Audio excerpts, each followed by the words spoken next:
This is the story of the company that intentionally killed its own golden goose, and why that led to a very happily ever after.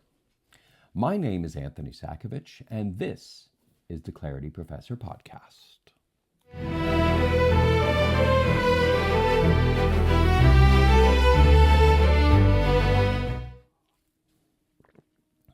Part 1. Once upon a time, a Friday night had a ritual. And that ritual had a tax. You knew the ritual. Everybody over 40 knows it in their bones. The week finally lets go, sometimes around 5 o'clock, and the idea surfaces almost involuntarily. Let's get a movie. Simple enough. Except nothing about it was simple.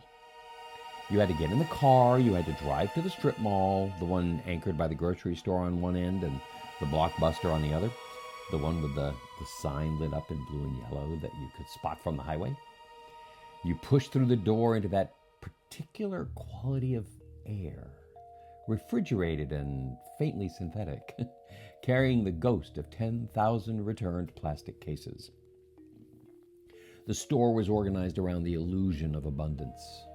Walls of titles, floor to ceiling, thousands of them.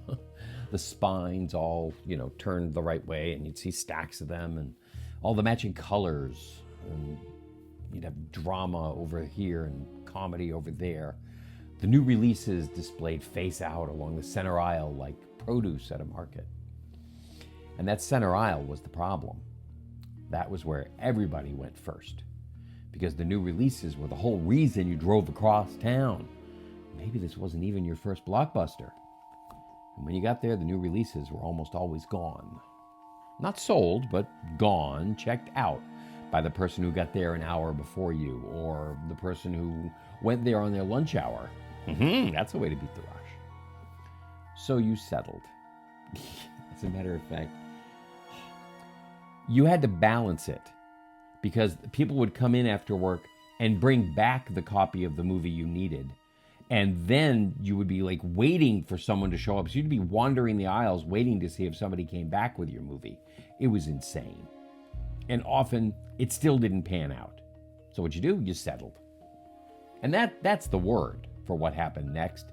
And it deserves to sit with you without softening, without any caveats. You settled. You grabbed something off the wall, something you had been meaning to see, or something your spouse pointed at, or something that looked acceptable in the moment, and you drove home with it. And sometimes it was fine, and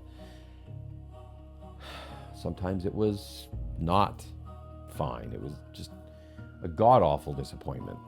And either way, Sunday arrived with a little bit of that niggly background anxiety that had nothing to do with the movie and everything to do with the due date stamped on the receipt. That due date was the pivot of the entire business model. Blockbuster was not primarily in the business of helping people find movies they would love. It was in the actual business of physical media circulation, and the engine that made it profitable was not the rental fee. The rental fee was almost incidental. It paid for the physical movie itself. That was it. The engine of profit was the late fee. And the late fee was genius. In the most coldly mercenary sense of that word, it was an evil genius. You did not pay it when you returned the movie on time. You paid it when life intervened, when the kids got sick, when work ran long, when you simply forgot. Which is to say, you paid it when you were human. Blockbuster collected almost $800 million a year from that particular human quality. 800 million from forgetting. At its peak, Blockbuster operated almost 9,000 retail locations worldwide. 9,000! The scale of that infrastructure is almost difficult to visualize now. Leases in nearly every mid-sized city and suburb across America. Employees in branded uniforms.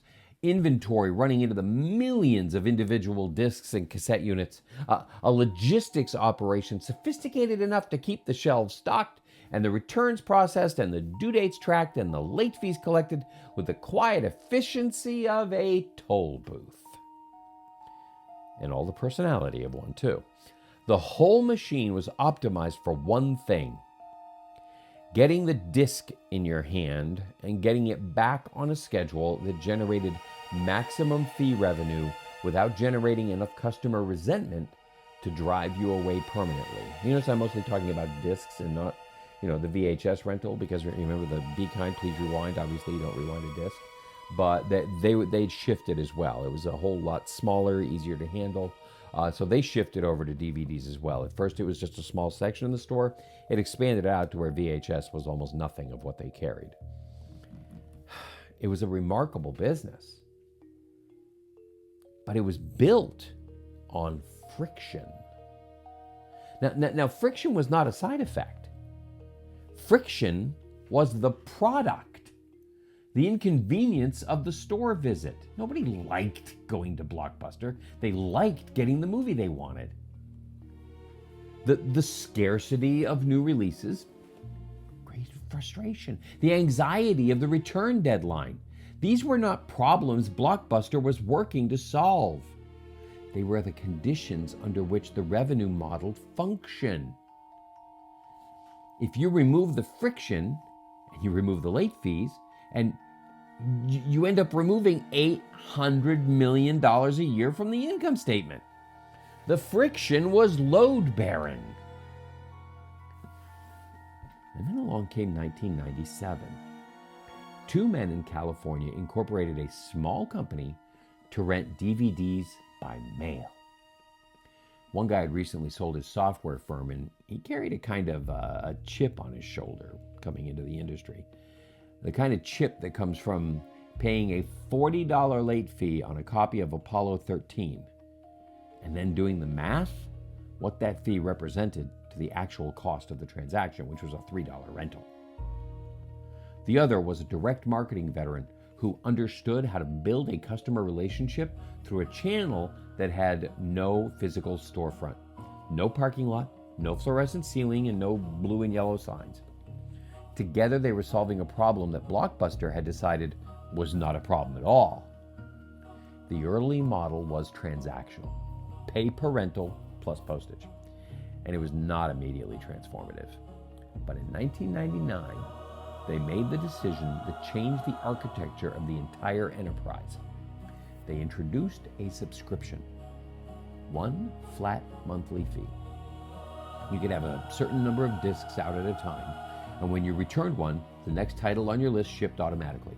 No late fees, no due dates, no penalty for being human. That little red envelope became the product experience. Lightweight, recognizable, engineered for the postal system. It showed up in the mailbox with a quality of anticipation that the Blockbuster store had never quite managed to deliver. You had chosen this movie in advance, usually from a queue you had built up over time, which meant by the time it arrived, you had wanted it for days. The waiting, which in the old model was dead time filled with strip mall parking and empty shelf slots, became part of the ritual. The envelope on the counter was a proof, a fulfilled promise. The company also understood, early and seriously, that getting you the right movie was a competitive advantage worth investing in. In 2000, they launched a proprietary recommendation engine that tracked your rental history and your ratings and used that data to surface titles you were statistically likely to enjoy. The algorithm was not a gimmick.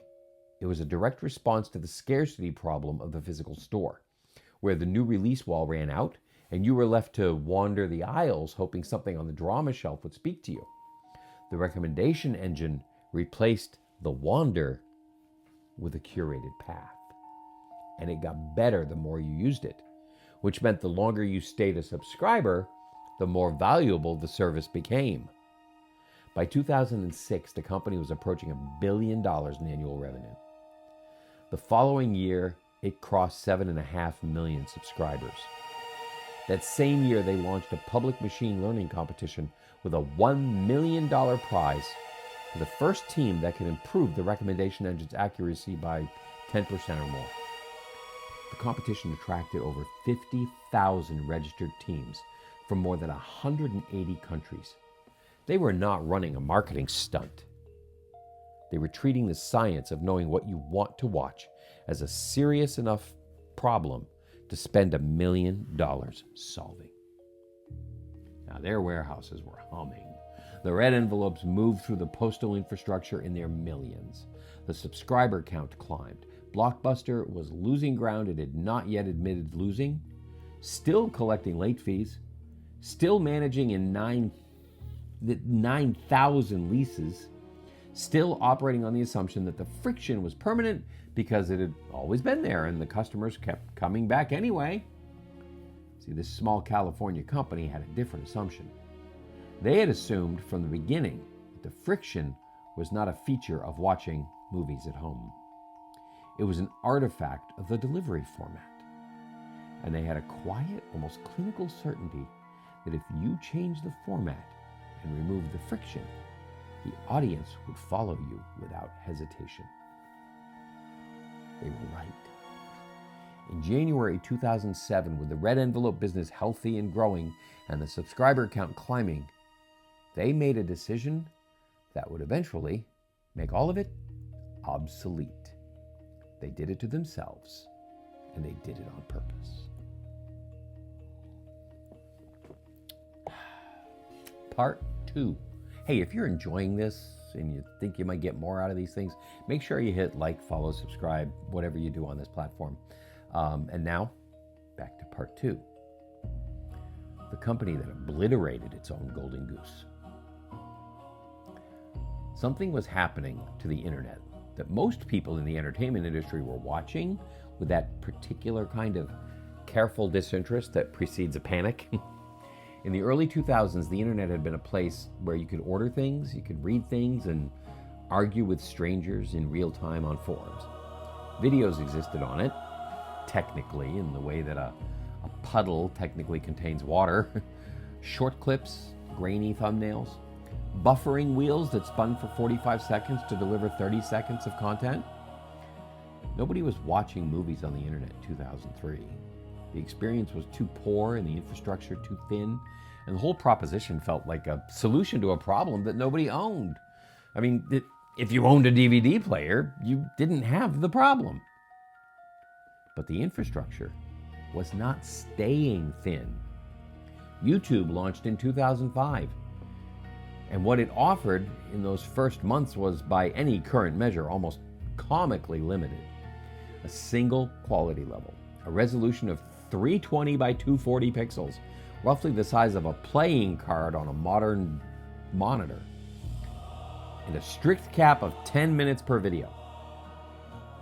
Why? Couldn't they handle it? Yeah. That's a limit that the platform introduced early in 2006, not for technical reasons, but for legal ones. The majority of videos people were trying to upload beyond that length were unauthorized copies of television episodes and films. People were already trying to watch long-form video on the internet. YouTube had to cap the length specifically to stop them. That detail is worth sitting with. The platform was not pushing people towards longer video. People were pushing the platform. The demand was already there, pressing against the technical and legal walls of what the infrastructure could support. And the infrastructure was advancing fast enough that those walls were visibly moving. Broadband penetration in American households was climbing every year through the mid-2000s, not gradually, but on a curve that kept steepening.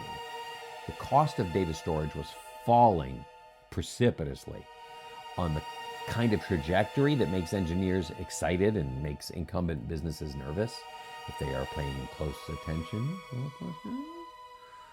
Processing power was getting cheaper and smaller and faster at the same time. By the summer of 2006, YouTube was delivering over 100 million video views per day. These were not feature films. They were mostly short, mostly amateur, often chaotic. But they were video streaming over ordinary residential internet connections into ordinary living rooms. And the audience was enormous and growing. and had developed the habit without anyone in the traditional entertainment industry giving them permission to do it. There wasn't even an iPhone yet to watch them on. This is what you are watching on your monitor, on your laptop. And the videos were getting longer. The connections were getting faster. The resolution was climbing. Anyone reading the bandwidth charts alongside the storage cost curves could see where the lines were heading and approximately when they would cross the threshold that mattered. The threshold where a full-length film could travel over a wire with the same reliability and quality as a disc in a red envelope. That crossing was not a question of whether, it was a question of when. A company that had forgotten what it was for would have looked at that trajectory and made a very familiar set of decisions. Improve the disc quality, expand the catalog, offer better prices, invest in faster shipping, polish the thing that was already working until it shone, because the thing that was already working was genuinely working, and the quarterly numbers were good, and the subscribers were happy, and the threat on the horizon was still small enough to monitor from a comfortable distance. That is exactly the kind of thinking that had put Blockbuster in the ground. And Blockbuster was already in the ground. This company had helped put them there. The question was whether they would now make the same mistake wearing a different uniform. The company in California had been built on a principle that they had never needed to defend publicly because the DVD business was thriving, and the principle had not yet been tested by a format change. The principle was not about discs. It was not about envelopes or warehouses or postal routes or recommendation queues built around a physical object. It was around the person on the couch who wanted to watch a movie and everything that stood between that person and that movie. They were in the business of removing that distance, all of it, every last inch of friction between a person and the story they wanted. The disc had been the best available tool for that job since 1999. But a tool is not a mission. A format is not a purpose. And the bandwidth charts were telling anyone willing to read them that a better tool was arriving.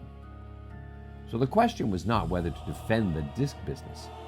The question was whether they still believed what they had always said they believed. The company was Netflix.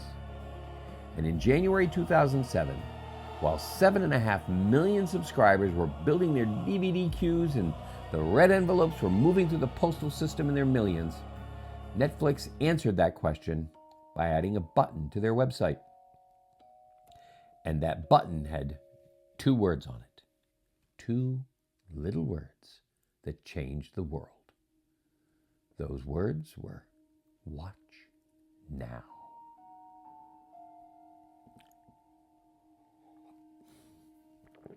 Like, follow, subscribe, please.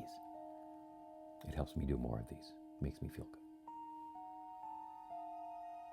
Part 3. The cost of clarity. The button worked. Not immediately, and not without considerable pain, but it worked. The streaming catalog in early 2007 was thin by any measure. Roughly 1,000 titles against the tens of thousands available by mail. The picture quality was dependent on whatever your home connection could manage, which in 2007 varied enormously from household to household and from moment to moment within the same household. Serious movie watchers, the kind of people who had been building elaborate DVD queues and rating films obsessively for years, were not abandoning the red envelopes for a pixelated stream of a catalog that did not yet include most of what they actually wanted to watch. But that was not the point of the button. Not yet. The point of the button was a declaration. It was Netflix telling itself in the most concrete and irreversible way a technology company can communicate internally that the future had a shape and they had chosen to build toward it. The streaming feature was not a finished product in January 2007. It was a commitment. A line drawn in the organizational sand that said, this is the direction we are going, and the disc business is going to fund the journey until the destination can sustain itself. Reed Hastings, one of the founders, understood something that most executives in his positions would have found psychologically very difficult to act on. The DVD business was not just profitable, it was beloved. The subscribers were genuinely attached to the red envelope experience in a way that consumers rarely attach themselves to a delivery mechanism. The queue, the anticipation, the arrival, the return, it had a ritual quality that the company had spent 8 years carefully cultivating. Abandoning it, or even appearing to abandon it, carried real emotional risk on top of the financial risk. He did it anyway. Carefully at first, then with increasing urgency as the bandwidth curves continued their climb and the streaming catalog continued to grow. By 2010, the shape of what was happening was visible to anyone paying attention. Netflix's revenue that year reached $2.16 billion. The subscriber count was climbing past 20 million. The streaming library was expanding rapidly as licensing deals with studios and distributors accumulated. The disc business was still running, still generating revenue, still serving millions of customers who preferred the physical format or whose internet connections made streaming impractical. But the center of gravity had shifted. The growth was coming from streaming. The investment was going into streaming.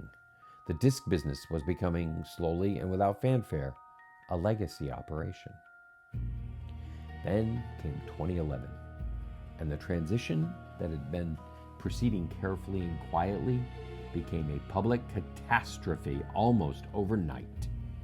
In July of that year, Netflix announced it would restructure its pricing. Customers who wanted both DVD and streaming would no longer receive them bundled at a single price. They would pay for each service separately, and the combined cost would be approximately 60% higher than what they were paying. So instead of $10 a month, it was now $8 a month for each. The announcement was made without sufficient explanation of the reasoning behind it, which meant customers experienced it not as a strategic pivot, but as a price increase, a pure extraction. A company deciding it had enough market power to charge 60% more for the same thing. The response was ferocious. Within weeks, Netflix had lost approximately 800,000 subscribers. The stock, which had been trading about $295 a share in July, fell to roughly $63 by November, a decline of 75% in 4 months. Reed Hastings posted a public letter acknowledging the mishandling of the announcement and introducing a second decision on top of the first. The DVD business would be spun off entirely into a separate company called Quickster, with a Q and a K, no C, with its own website, its own queue, its own login, completely detached from the streaming service. The internet received this news with a hostility that is almost difficult to overstate in retrospect. Quickster became, within approximately 3 weeks of its announcement, a cultural symbol of corporate tone deafness, so complete that Saturday Night Live built a sketch around it. The name alone seemed to carry a particular charge, somehow conveying the worst possible combination of forced casualness and strategic confusion. Netflix killed Quickster before it even launched. But here's what they did not do. They did not retreat from streaming. They did not look at the subscriber losses and the stock collapse and the late-night television mockery and conclude that the market had spoken and the disc business was the safe harbor they should return to. They absorbed the humiliation, walked back the structural separation, and held the line on the underlying conviction with a steadiness that, in hindsight, looks like wisdom, but at the time looked like unmitigated gall, foolhardiness, or requiring genuine nerve. The conviction was this: streaming was not a feature. It was the mission. The Quickster debacle had been a failure of communication and execution, a genuinely poor tactical decision about how to manage a transition that was strategically correct. The direction had not been wrong. It couldn't be. it meshed with their original difference factor. But the implementation had been wrong. Those are different problems, and confusing them is how companies make their worst decisions, abandoning correct long-term strategies because short-term execution stumbles. Netflix did not confuse them. Instead, they doubled down in the most unambiguous way available to them. In 2013, Netflix released The House of Cards, a political drama produced entirely in-house. Every episode of the first season available on the same day. Did you catch that? The whole season available at once. The simultaneous release was itself a statement about what the subscription model made possible.